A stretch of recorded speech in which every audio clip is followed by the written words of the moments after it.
Welcome to episode 24 of the About IBD podcast. I'm Amber Tresca.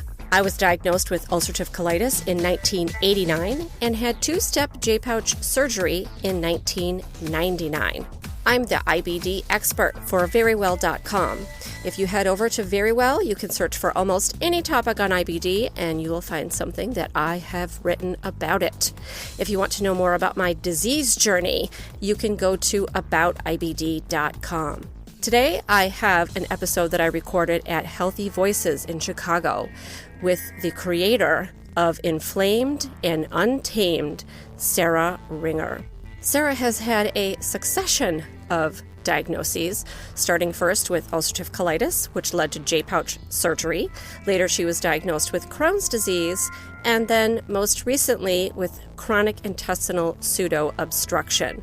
She'll explain her disease journey to you, and we talk a lot about how what goes on online is not reflective of what's going on in our real lives, and how she copes with the pushback that she gets after she shares honest things on her social media accounts. So, without further ado, I bring you Sara Ringer of Inflamed and Untamed. Your first diagnosis was ulcerative colitis. Yeah. When you were a child. Yes. How long did it take to get that diagnosis? Oh, a long time. So I started going in and out of the hospital when I was 10 months old. My first hospitalization was when I was 10 months old. Nothing huge was thought about that at the time. Thought I just had like the flu or something. But it kept happening every year throughout my childhood. Unfortunately, we weren't going to the best hospital. So I was in and out of the hospital throughout elementary school with digestive issues, so diarrhea, dehydration, constipation, vomiting was a huge thing for me. But I didn't get a diagnosis. And then when I was about 9 or 10, I got a little break from the hospital, and then symptoms got worse. So I started seeing the blood and my bowel movements a lot when I was a preteen, and pain that would just knock me to the ground. But I was really embarrassed about the blood. I didn't want to talk about it. I guess a big part of that was just the age that I was. You're very self-conscious when you are a preteen, and everybody's very hyper aware of how they look and wanting to fit in. So seeing that blood, I just thought that was really gross. Didn't want to talk about it, but it kept happening and it was very scary. I knew that's not supposed to happen, and the pain was a lot. So I finally did tell my mom. We went into my pediatrician. She actually said before I even did anything, well, I'm thinking you have inflammatory bowel disease, which I don't know if that's the best thing a doctor can do, is say something like that out loud. So I already had in my mind, oh my gosh, something's going on. But anyway, I did stool tests, and from there just went through some testing, and I got my initial diagnosis, which was ulcerative colitis. And how old were you at that point? I was 13. So it took you... It took me basically 13 years to get a diagnosis. Yeah, and we don't know if my childhood stuff was from IBD. I also have another digestive disease. The symptoms overlap, so it could be either one. Nobody knows. Right. Yeah, so we'll get there. So, yeah. So this all started when you were very young. Yeah. And then, because usually with ulcerative colitis, as soon as you start having the bloody stools, they get it, that's the path, and it's not a parasite or a bacteria or something like that. Right. Then they get it, and you, at the time, were living in Michigan, which is child with bloody stools in Michigan. Yeah, ulcerative colitis. But it took that long to get there. Yeah. And then what happened next? Okay, so I got diagnosed when I was 13. Back then, this was almost the mid-90s, or about the mid-90s. So treatment available for IBD was pretty much steroids, 5-ASAs. You could do Imuran and 6-MP. So I just, did cycles of on and off steroids and 5-ASAs, which I felt weren't doing a thing, and they probably weren't. And that was kind of me growing up. For a while. I tried Imuran, but never did biologics or anything until, just my disease got totally out of control, and I wound up in surgery. Mm-hmm. What age was the surgery for you? So that was when I was 26. So that was a long span of time between 13 and 26. Right. But really? You're 26? Yeah. So was I. I know. We've talked about this. We're both from Michigan. We were both 26. I know, right? It's like we're living like parallel lives. I'm copying you. Yeah, I am a little bit older.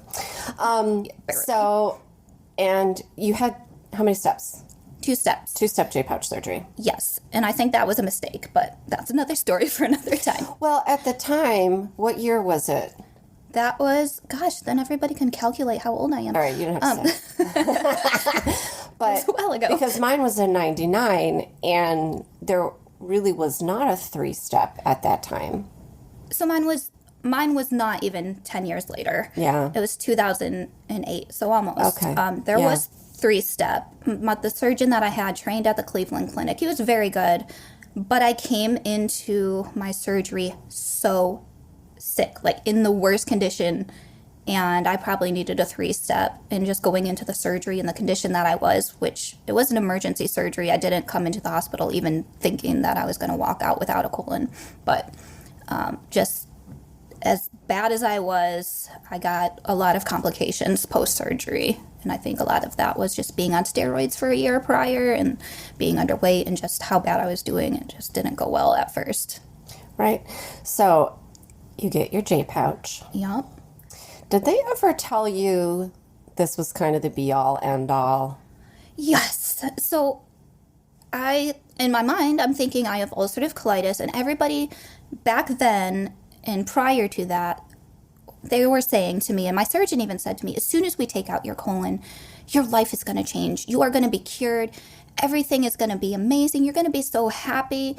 And that didn't happen for a lot of reasons. First of all, I had a lot of issues post-surgery. I was in the hospital for 6 months, just complication after complication. He said, you're going to feel so great when you wake up with your ostomy. And that was not my case. And then my second step was an emergency surgery because I was having issues with the ostomy and adhesions, and they started strangling my small bowel and created a full blockage. So I had my takedown surgery a little bit early.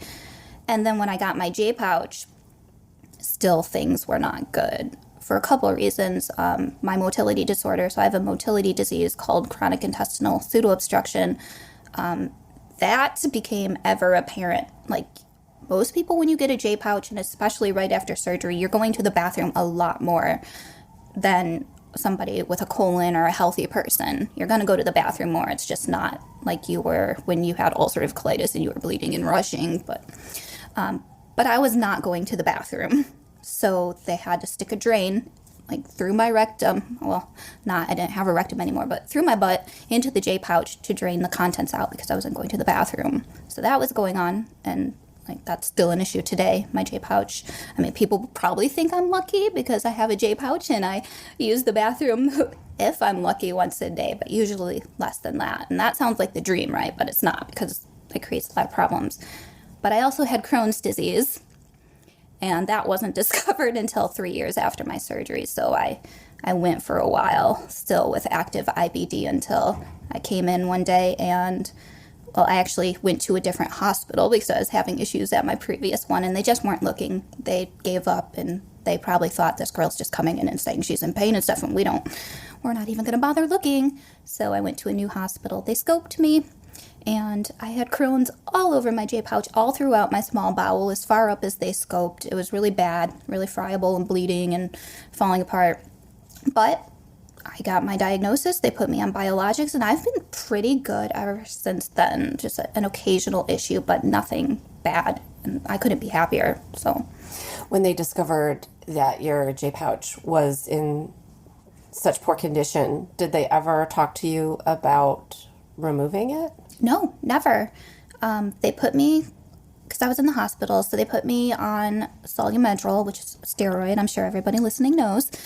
So IV steroids, and then I started Remicade a few days after that, and I got back into remission, or I got into remission probably for the first time in a long time, and that was great, and I've been doing great ever since. I did have to change biologics since then, but I'm good. So it's interesting to me that you say you're doing great. I'm because with IBD. Well, because you have such a positive attitude towards it, because you're sitting across from me right now. You should see me at home. I can see. There's no positive attitude there. You have your port. You're on total parenteral. Parenteral. It's a hard word to say. Parenteral. I will just say TPN. You're on. You don't eat. No, I can. There are days where I can eat a very minuscule amount of food. And I say I can eat loosely because I can eat, but I'm going to suffer for anything that I put into my body. I could not put a thing in my body, and even the gastric juices and contents don't go anywhere, and that creates an issue. And that's why a lot of people with my disease have drainage tubes. And this is because of the SIPO. Yes. And when was that finally diagnosed? So that was diagnosed, and we have no clue which disease came first, because they're both GI diseases, and a lot of symptoms do overlap with IBD. But it's when I had my J-pouch surgeries, like that was a huge red flag that things weren't working. And it was my surgeon, actually, after a few months of going through this and just not understanding why isn't her J-pouch, like he would come in and say, I've never seen a patient like you. I don't know what to do. I'm calling my old colleagues at Cleveland Clinic, trying to see if anybody's seen something like this. But it was after a few months of going through that he brought up for the first time chronic intestinal pseudo-obstruction. Everything matched up with what that is. It's a very rare motility disease. One of the hallmark signs is really dilated loops of bowel. And that happens for a lot of reasons. So if somebody has that, it doesn't mean you have SIPO, which is how I abbreviate chronic intestinal pseudo-obstruction, because that's a mouthful. I mean, a temporary ileus looks like that. Blockages look like that. So you have to kind of do multiple things to test for it. But I have a super dilated small intestine. Like, mine is bigger than what a colon should be. It's 8.5 centimeters in some places, and a normal small bowel should be 2 centimeters. So it's pretty big. Right. Which also leads to your belly is distended. It's uncomfortable. Yeah, it's very painful. Right. Very painful. Condition. Yeah. So, and I remember, though, you went through a lot of testing, and you were having tests that, okay, I'm a medical writer and editor, and you were having tests that I was like, I have no idea what that is. Right. Well, one of them is only done at a few places in the country. So, yeah, a lot of people don't know about it. And I do want to say for your listeners, because a lot of people will listen to me talk about this illness and say, oh, well, I have bloating. I get distended. Sometimes like these things happen, but it's a condition where your peristalsis doesn't work. So the peristalsis is the waves that move food and fluid and contents through your body. My peristalsis doesn't work because of visceral neuropathy. So I don't have the muscle contractions pushing stuff through me. And I actually have a part of my duodenum that pushes stuff up instead of down. I have reverse motility in an area. So that's what creates the distension, is things are not moving through me. And that's why I don't use the bathroom. And they have to come out somehow. So I vomit a lot, and there's a lot of nausea. And that's why I have intestinal failure, and I'm on TPN. Right. And what do they tell you in regards, or have you even asked about a prognosis? So the normal prognosis for this disease is that it's a progressive disease. It's scary. Coming to terms with this has been really hard. I sound positive when I talk about it, because I don't want to come to your podcast and be like, guys. I don't know. You could cry. It's all right. Behind closed doors, It's a serious disease, and it's so rare. And I'm like, how the heck did one digestive disease wasn't enough? Like, I had to have some other thing. Well, now you're on your third, technically. Yeah. And, with IBD, I feel like there's a lot of hope for patients right now. And the disease does go into it goes into remission and flares. So people do get little breaks. And if you're lucky, and a lot of people can do well with IBD now and find the thing that puts them into remission and gives them a good quality of life. But this other disease that I have, I don't feel that hope because there's no treatment, because it's progressive and it's scary. Like, I don't know what the future is going to be. So the big thing is if things get worse, what they do is they do a transplant, an intestinal transplant, but success rates for those are not the greatest. So. Right. Yeah. Like, we know people who have been on both sides of the intestinal transplant where it's gone well. Yeah. And then it has gone not so well. Yes. I remember the day that you told me that you were in intestinal failure. Yes. I was terrified for you. Like, that terrified me. And I was trying to put myself in your shoes and imagine what that would feel like to have those words. It's bad enough having the IBD and feeling like your body's failing you, and then there's not much they can do, especially you and I in the time, the pre-biologic age, let's call it that. Let us tell you about that. When it really felt like there was no hope at all. Right. And even when they started talking colectomy to me at 16, like, I felt like as soon as you got diagnosed and it got bad and you were hospitalized, they automatically started talking colectomy. Definitely. But I even felt like that's another treatment and not a great one. And it felt very hopeless at times, and as though your body was giving up on you. And what 16-year-old wants, like, that major surgery that totally changes their life? Right. That's your option. Yeah. That's your option. Yeah. Or in and out of the hospital, or Right. worse things, complications that could occur. So coping with it has been, I think it takes a long time to come around to the acceptance. Oh, definitely. Yeah. Yeah, and that's something I'm sure everybody across chronic illness conditions can relate to. Yeah. Or even perhaps not accepting it in a way. Yeah. So, like you were saying, it takes time, and that's something that I tell the other people when I'm talking to them about acceptance. That was how it was for me with IBD, and I accept IBD. I wonder, though, if that's because my health is in a better condition, but what if I was still doing really, really bad? How would I feel about it, But it does take time, but I got there.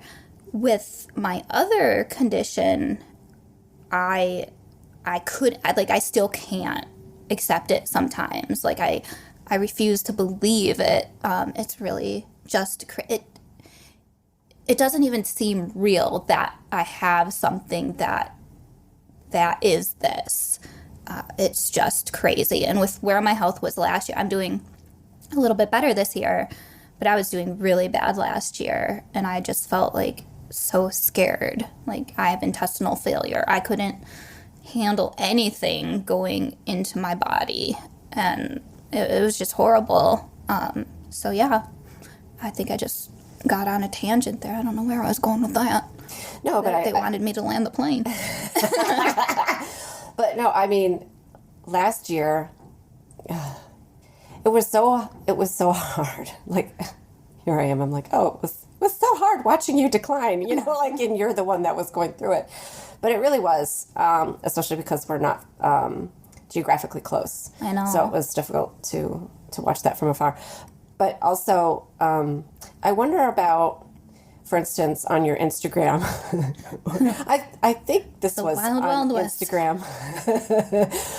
But sometimes you'll post like little videos of like, oh, what should I have for dinner? And then you open the refrigerator and it's all like your TPN bags and stuff. TPN. And do you ever get any pushback from people? Like, I'll laugh, and I know that it's funny, it's meant to be funny, and this is how you're coping with it. But do people ever push back to you and say, I don't find that funny, or this is serious? Not on that, but okay, Instagram, I don't know. That's the crazy place on the, I shouldn't say that, but They all have their little corner of wild. Instagram is tough. I've gotten pushed back on a lot of things because people view things differently, and that's fine. But I'm just gonna do me. I've always just been me, and people can like it or not. Obviously, I don't want to offend anybody. That's never my intention. But if it's something like that where I'm just, showing TPN or TPN for dinner, I'm joking around. Maybe that's my way of coping with things and dealing with it. And I can understand if somebody in a similar situation sees that and doesn't find it funny because they're feeling down at the time or upset, and that's fine. And I'm willing to listen and have somebody say that to me, and hopefully we can talk. Unfortunately, not everybody on Instagram is good about having mature conversations, but if we could just find a common ground and then I can explain, well, this is why I did that, but I totally see how you feel, and I'm sorry for what you're going through. But right, because being in the digestive disease community, we follow obviously a lot of people who have very serious conditions such as SIPO or other conditions, and you have to find that place of acceptance and hope, or it's just like this never-ending existential dread. And what are you going to do about it? Yeah. So I struggle with that in my advocacy. I don't know if you do, but there's this fine line or this balance that you have to have with what you share, because I know when I'm going through the tough times, my content probably seems like doom and gloom, but I'm just talking about what my reality is, and that's what it is at the time. But I don't want to come off as like that's all there is and everything is negative. So I struggle sometimes finding that balance, because I do want patients to come across my content and see a little bit of themselves in it and relate to those things, because everybody is going through hard times. And if they came across me and I was totally positive, they wouldn't relate to that. So you have to find this balance of sharing the good and the bad.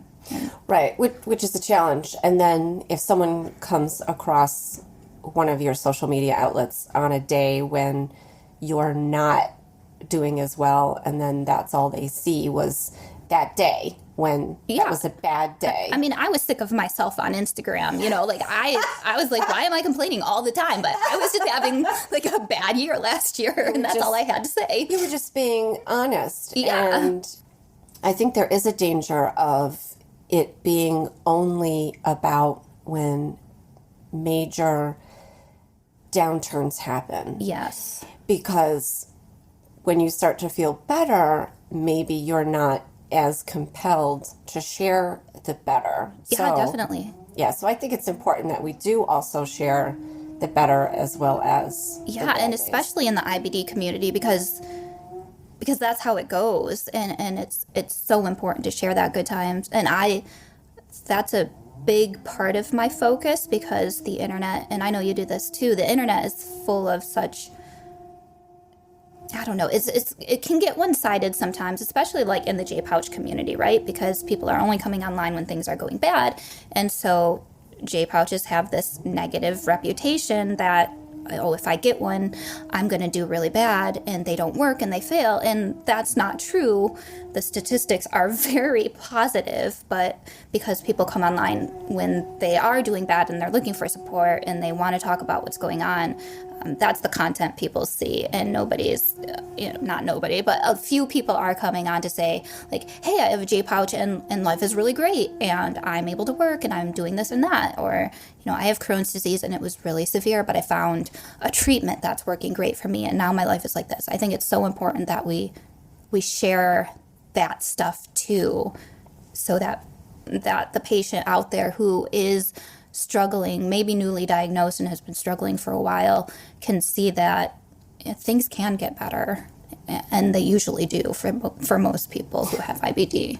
Right. At this point, we have access to so many treatments, and if one is not working, which happens because of just, we don't even have it down as to where we know what treatment is going to work for an individual person, because we don't know the structure of their IBD, which is different than someone else's IBD.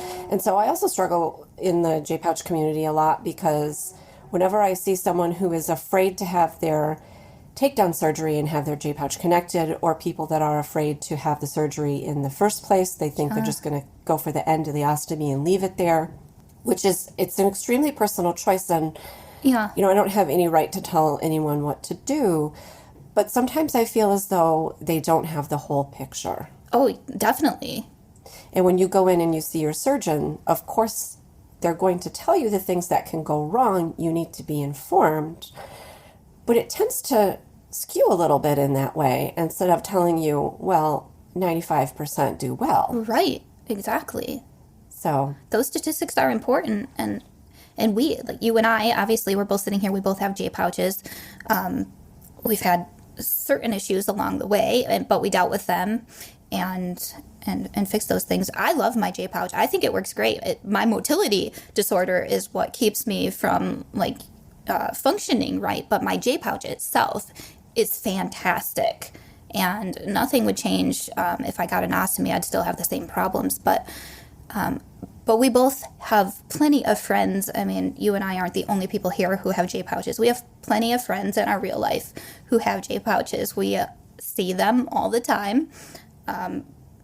And the majority of people that I know in real life and on the internet with the J-pouch are doing pretty good, really well.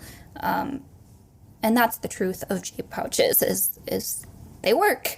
And I know lots of people that I've met long ago when I was first facing the surgeries and was reaching out on the internet. And I know plenty of people from those days who have J-pouches now, and we're Facebook friends or Instagram friends or whatever we are. They don't ever talk about their J-pouches. Yeah. It's not a thing. Right, because that's just who they are now. It's just part of their life, and they've dealt with it, and it's fine. Yeah. The only time would be occasionally someone will reach out to me and say, do you think this is pouchitis? Something like that. Yeah. And then they'll go and get it managed and then move along. Right. And then I maybe won't hear anything about J-pouches from them for years. Right, So. yeah. I mean, of course, some people haven't had great experiences, but that's in the minority. Right. Otherwise, It's definitely the minority. they're successful. I always thought, too, why not try it? That's how I feel about it. And even when I was starting to have problems, and I'm still of two minds about this, but one of my physicians said to me, well, you got 17 good years out of it. And I kind of felt like, yeah, you're right. However, that doesn't make me feel good right now that I'm, struggling with pouchitis. So yeah, I think that's a way to look at it too, is that even if it's not something that is going to last 30, 40 years, if it does last 20 years, maybe that's worthwhile. Even if it doesn't work, I don't know. I was always even if it doesn't work right away, I would always wonder. I wanted to try it because then I know. Then I wouldn't always be wondering what would have happened if I had a J-pouch.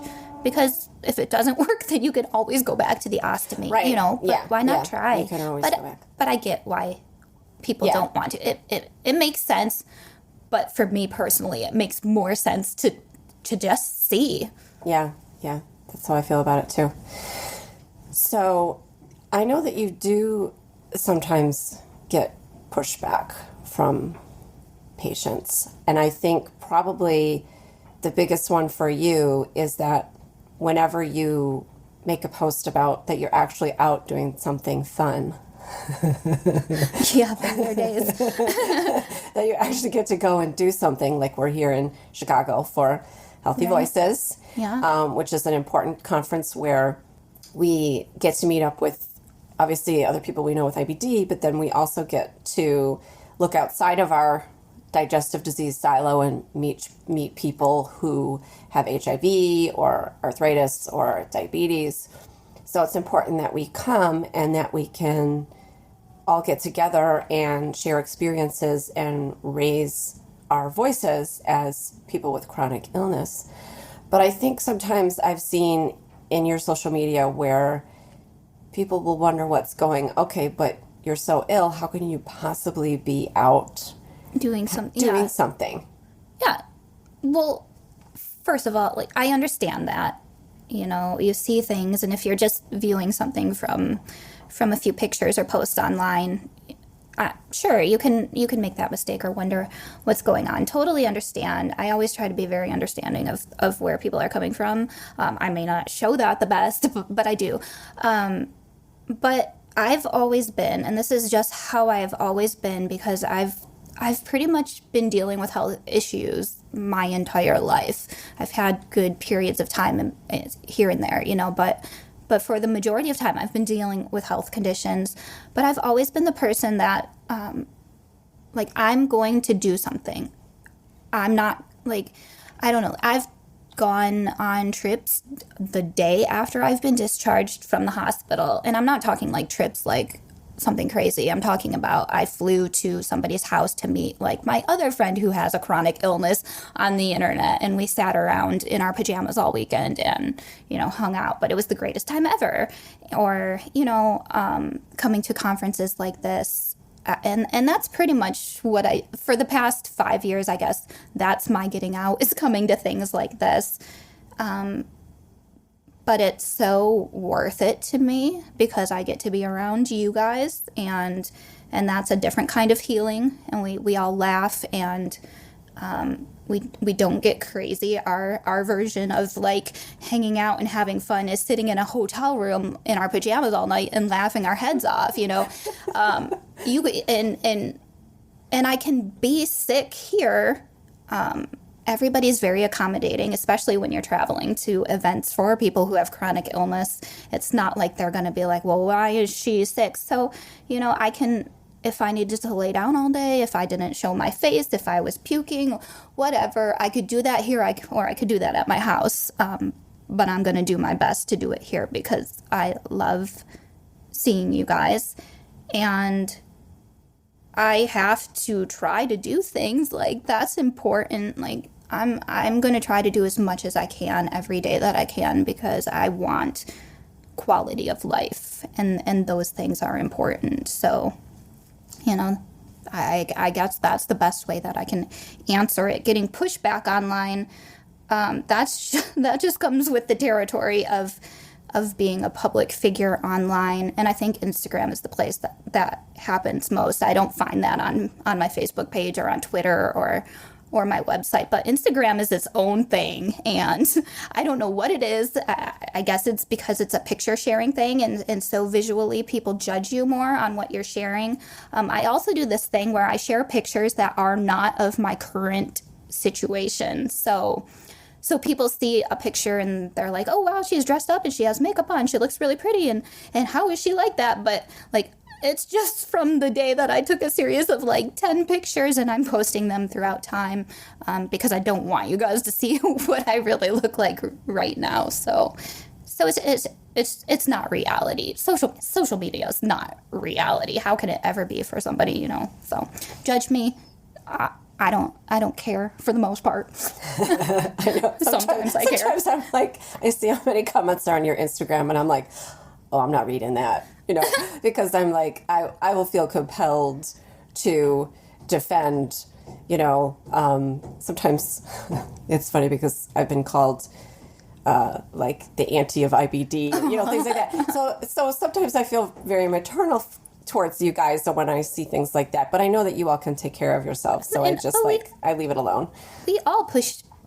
Like, how many times have all of us gotten together and somebody has, like, we've had to drive somebody to the hospital, or somebody's, oh my God, you know, like, we all push ourselves. Like, nobody gets, like, that we're probably struggling really bad while we're all here too. It's just that we want to be together so bad, and we want to advocate so bad because this is a passion of ours, and it makes us feel so good to be taking our situation and our experience being sick and going through everything that we did, and then you can use that for good, and that feels great. And like, of course I want to be here. I'm going to do my best to be here. And our whole group, something happens every time with somebody. Unfortunately. Pretty much. Somebody usually ends up in the hospital. Hopefully not this time. I think we're all doing pretty well. Yeah, I think so, hopefully. I was listening to a different podcast that I listen to sometimes that's called Pod Save the People. And that's about activism and advocacy. And one of the things that they talked about on one of their episodes that I was just listening to this morning before you came over was about not getting beaten down, and that even though you have work to do and it's serious work and you're trying so hard to help people while taking care of yourself, that you still have to find some joy somewhere in your life. That's a really good point. Yeah. Otherwise, you're going to get burned out, and then you're not helping anyone. Yes, so true. I think that's a thing that a lot of advocates don't talk about a lot, because it's scary to go online and say, I have compassion fatigue when you're telling that to the people that your audience are the people that you're helping. But yeah, you have to find joy in life so that you don't burn out and you're not experiencing compassion fatigue, and then you just don't want to help other people because you've had enough. Right. Yeah. And none of us want that. So no. Yeah, these events are definitely invigorating. Yeah. When I go back to my desk in my house, where I sit and write every day by myself, which gets a little, it's the life that I've chosen, but it does get a little isolating at times. It does help me that I've just come back from a conference, or I have a conference next month. It propels me to keep moving forward. Same, yes. I come home and I just feel so, I don't know, it's a lift. We are so lucky. We are so blessed, because not many patients get this experience where they even know one other person who has Crohn's or ulcerative colitis. And we have this huge group, and it's healing in so many ways. At first it's just meeting somebody else who has it, and then it's like hearing everybody's story. But now, like, we get together and we barely talk about that stuff. We're just like being silly, but we're so lucky to experience this and have a big group of people and get to come home and feel like 100 times better just for being amongst our friends and laughing and being silly and stuff. Last night at dinner, I sat down at the table and I was like, you guys, I don't want to talk about IBD anymore today. Like, I'm done. Can we just talk about other stuff? And we did. We talked about a lot of other stuff. Right. That's where we are now in our group, is like IBD doesn't get talked about as at all, really. Sometimes, right. Well, not specifically, but it generally. But usually, we're talking about what we've got going on. Like, you're talking about meeting other patients, and that a lot of us are working on trying to get funding and get things going so that we can have more patient meetups. Yes, that it's not sort of a more selective thing that any patient can come to. Right. So I'm hoping that some of these things can come to fruition. But I've been trying for years to do the meetups that I did years ago, but they're very expensive. We're patients. We are just people trying to do things for others, and a lot of it comes out of our own money, which I don't know about you, but I don't have much. So I had that was because of all those fancy tests you had. Right, yeah, it's my intraduodenal manometry test. Oh my gosh. That is the worst test I've ever done. I thought IBD tests were bad. Oh my God. And I'm pretty resilient. You can do a lot to me. Ask me to swallow tons of tubes today, I'll do that. You can stick tubes up my butt, in my mouth, down my, you get used to it after a while. We've been doing it for a long time. So I walked in thinking, and the great thing was they never told me how the test, they told me nothing about it. So maybe that's better. I thought maybe they did that on purpose. Yeah. But it was, I walked in having no idea what the test was going to be, and it was so hard. I've never come back from any, a procedure or anything feeling that way. And the longest time, it was really difficult because they stick. So they stick a tube that has 5 smaller pressure sensor tubes inside of it, and they put it. They make you swallow it, but you don't swallow it how you do like NG tubes where it goes up your nose and you swallow it down, because it's not flexible, so it can't get past like your nose and start curving down. So you have to swallow it through your mouth, like it's going down your throat. And it's a bigger tube. Your body just wants to fight against that. Like, we're naturally made to like gag and push it out. So my body was like fighting me to like not swallow this tube, and they're pushing it down. And then once they get it down, they have to get all the 5 pressure sensors into different parts of your GI tract. Oh my gosh. And so the way that they do that is they make you lay on a table under fluoroscopy, and they just start like in and out with these tubes, like moving them to different parts of your digestive tract. It was not easy, especially when you are already sick. Yeah, exactly. So, but I got it over with, and I only have to do it once in my life, so it was one and done, and it gave me a lot of answers, so I'm thankful for that. Yeah. Well, I'm glad you were able to describe it, too, so anyone else that is Sorry, guys. facing that. No, but anyone else who is told that they need that test, they can have a description from a patient as to what it's like, not like a clinical description. I have found that other hospitals do it differently and seemingly easier, because a lot of hospitals will put you to sleep when they put the tube down.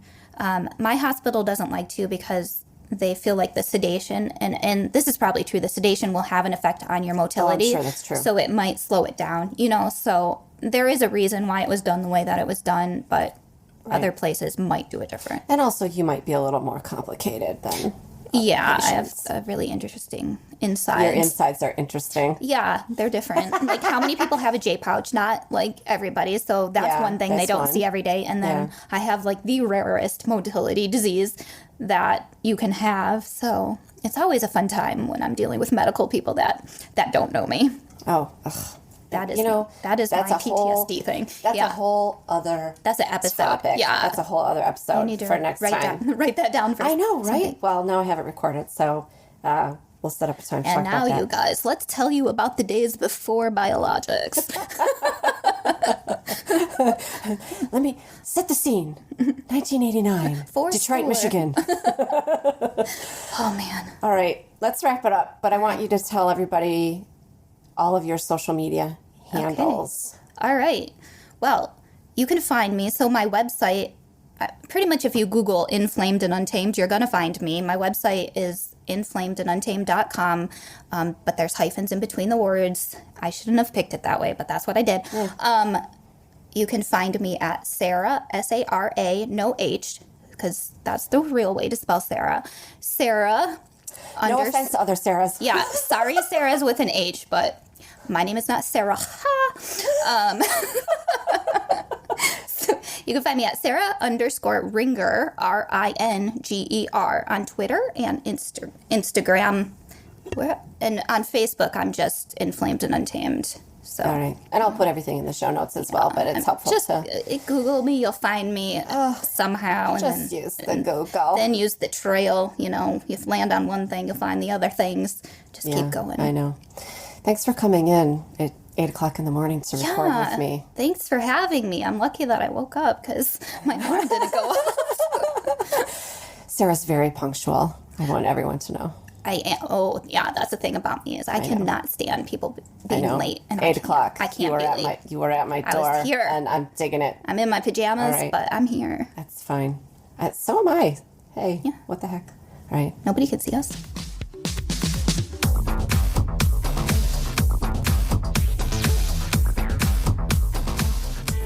Hey, super listener. Thanks for hanging in with us. I hope you enjoyed our conversation. We had a really good time, the two of us, hanging out at Healthy Voices. It was at 8 o'clock in the morning, which maybe wasn't the best time in retrospect.